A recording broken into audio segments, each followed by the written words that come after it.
tunafahamu umuhimu mkubwa wa TANESCO. Tunafahamu mahali TANESCO akiweka miundombinu yao ndio maendeleo yanakuwepo. Kwa leo tumeitwa hapa na TANESCO tuweze kupewa elimu, na mimi niwaombe sana ndugu zangu, mtakapopewa elimu hiyo msikae nayo, na ninyi mkawe walimu kule kwa wananchi wetu, ili kupitia TANESCO wananchi wetu wajue fursa zinazopatikana katika TANESCO, wajue umuhimu wa nishati ya umeme inarahisishaje maisha yetu.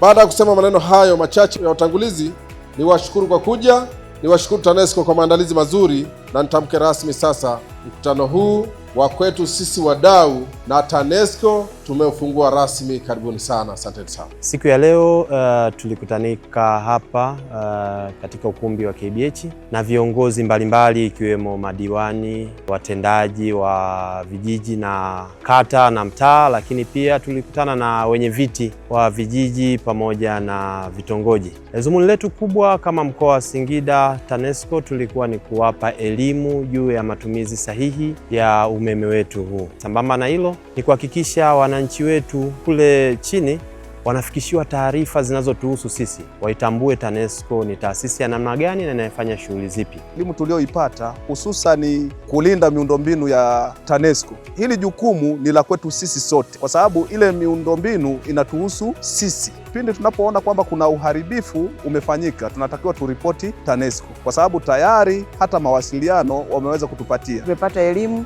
ambayo itatusaidia kupeleka kwenye maeneo yetu, kwa sababu sisi ni moja kwa moja tunaongea na jamii moja kwa moja.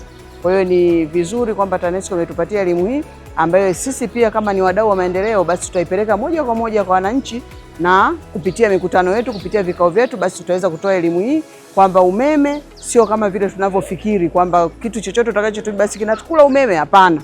TANESCO, tunayaangaza maisha yako.